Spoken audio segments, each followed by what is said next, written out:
bukan, kalau dikatakan bahwa Tuhan tidak ada pun ada dua macam. Kalau orang yang menolak adanya Tuhan, dia mengatakan bahwa saya nggak percaya adanya Tuhan. Itu ateis karena dia menolak.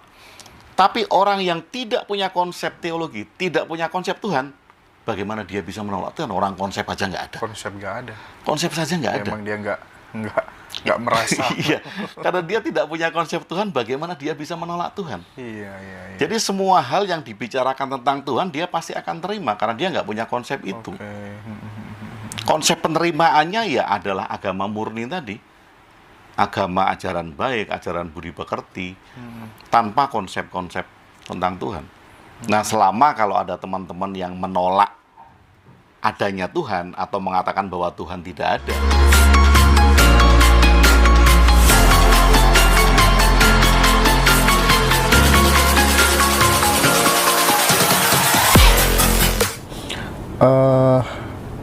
saya tertarik menyimak obrolan sahabat-sahabat kawan-kawan yang agnostik. Pasti Pak Agung juga sedikit banyak pasti tahu. Apa sih kesalahannya mereka yang agnostik itu? Atau jangan-jangan itu justru sebuah kesadaran kritis yang beda dengan mainstream tapi logis? Atau bagaimana? Atau memang keliru atau seperti apa? iya, ada sebuah proses di dalam kita berpikir, Mas Indra. Kalau dikatakan agnostik, orang yang menolak atau tidak setuju dengan agama, karena dianggap agama itu adalah produk dari utusan atau master atau nabi, yang notabene teman-teman di agnostik tidak menganggap bahwa nabi itu diturunkan oleh Tuhan. Nah, agnos karena dia menolak agama, maka tentu ada hal yang tidak dia setujui dengan agama.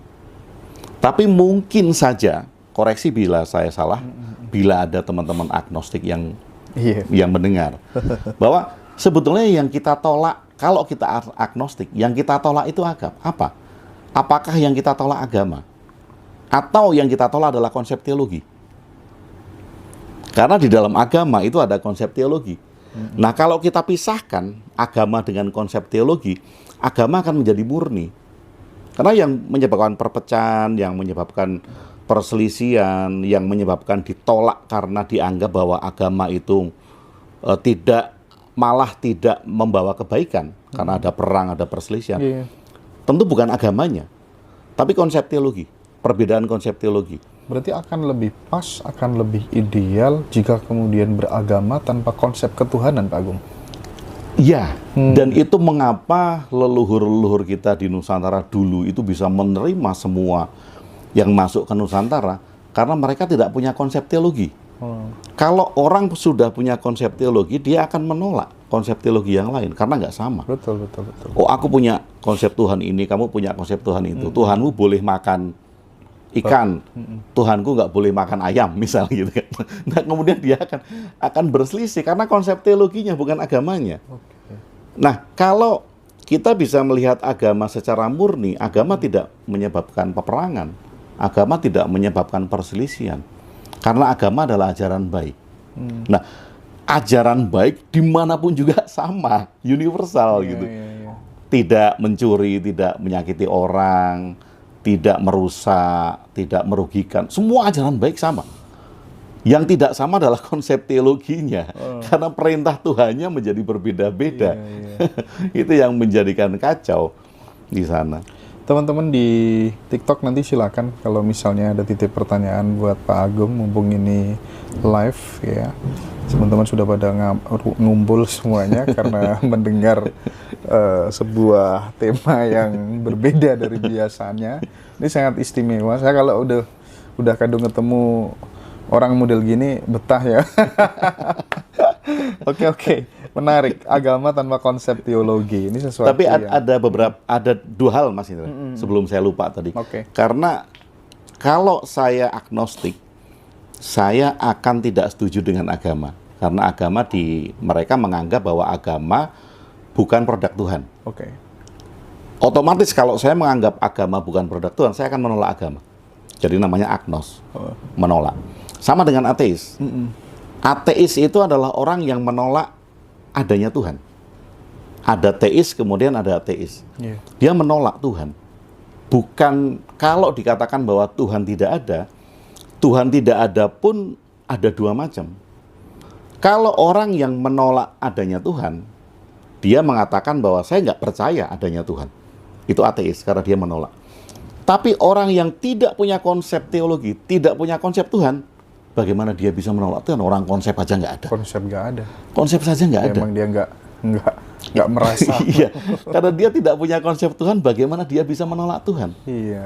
Jadi semua hal yang dibicarakan tentang Tuhan, dia pasti akan terima, karena dia nggak punya konsep itu. Konsep penerimaannya ya adalah agama murni tadi. Agama ajaran baik, ajaran budi pekerti, tanpa konsep-konsep tentang Tuhan. Nah, selama kalau ada teman-teman yang menolak adanya Tuhan, atau mengatakan bahwa Tuhan tidak ada, dengan menolak Tuhan, berarti dia memposisikan diri orang yang tidak mempercayai adanya Tuhan. Ateis. Antiteis atau ateis? Antiteis bisa. Antiteis bisa. Ateis yang menolak tentang teisme juga bisa. Oke. Aduh. Nah, makanya kalau ada orang, kan kadang orang sering bertanya, kamu nggak percaya dengan Tuhan, kamu ateis? Iya, saya ateis gitu. Oh iya, karena dia punya konsep. betul. Konsep Tuhan yang tidak ada gitu. Tapi kalau orang yang tidak punya konsep Tuhan, ya bagaimana dia bisa menolak Tuhan? Orang konsepnya aja dia nggak punya. Betul. Oke. Nah, saya lanjutkan Pak Agung. Kalau dalam perspektif Pak Agung sendiri nih, keberadaan atau wujudnya Tuhan itu sebenarnya bisa diaktualisasikan apa enggak? Bisa dibuktikan apa enggak? Ya, yang bisa dibuktikan itu bukan God-nya, karena kita akan pisahkan God dengan guidelines, Tuhan dengan ketuhanan.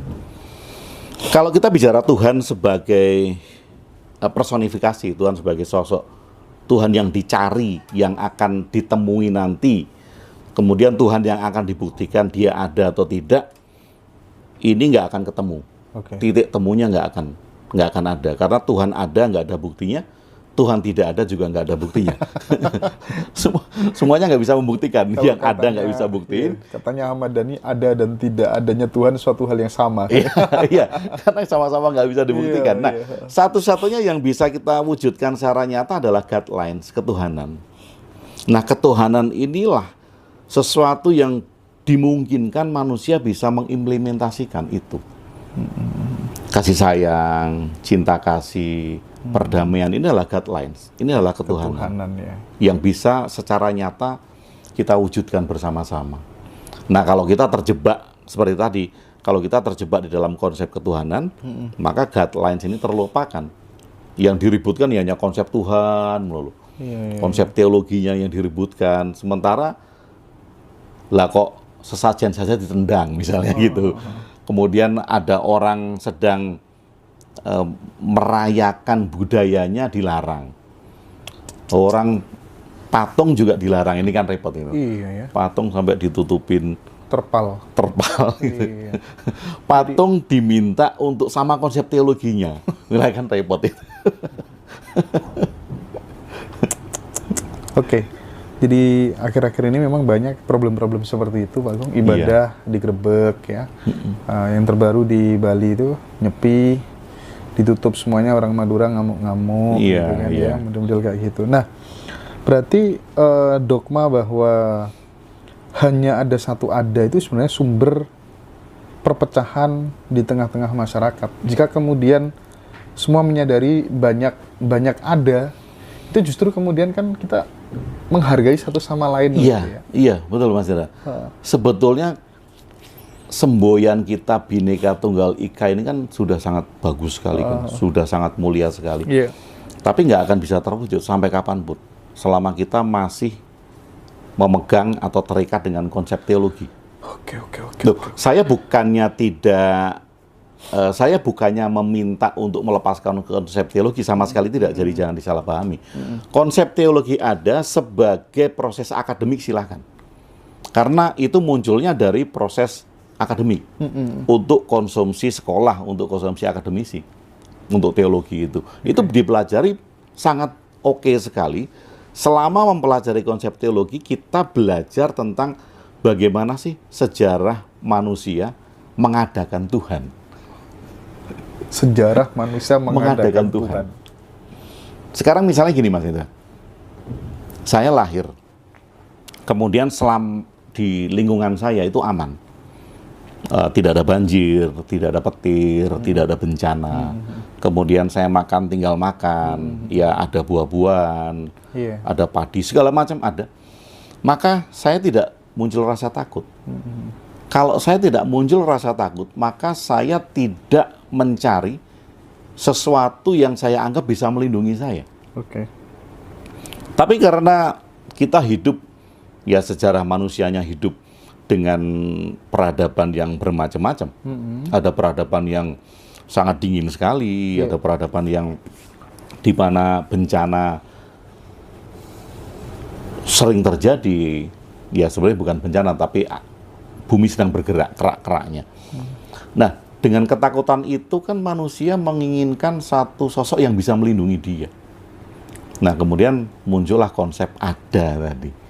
Ada yang melindungi, ada yang memberi, ada yang menyelamatkan.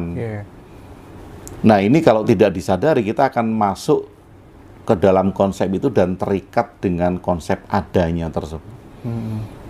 Nah, ini yang menimbulkan perpecahan kembali, karena kemudian kalau konsep adanya di Indonesia dengan konsep adanya di negara yang minus 25, itu tentu sangat berbeda sekali. Nah, misal nih, ketika kemudian Pak Agung kan selalu mendeklar tentang agama tanpa konsep teologi atau tanpa konsep ketuhanan gitu ya. Misal lagi dalam kondisi terhimpit gitu ya. Atau mungkin bisa dibilang ini juga manifestasi dari sikap teman-teman yang agnostik gitu. Ketika membutuhkan suatu pertolongan yang besar, cara berdoanya gimana kira-kira? Ya, berdoa itu kita memisahkan berdoa dengan meminta. Kalau kita meminta, selama ini kan orang menganggap bahwa itu adalah berdoa.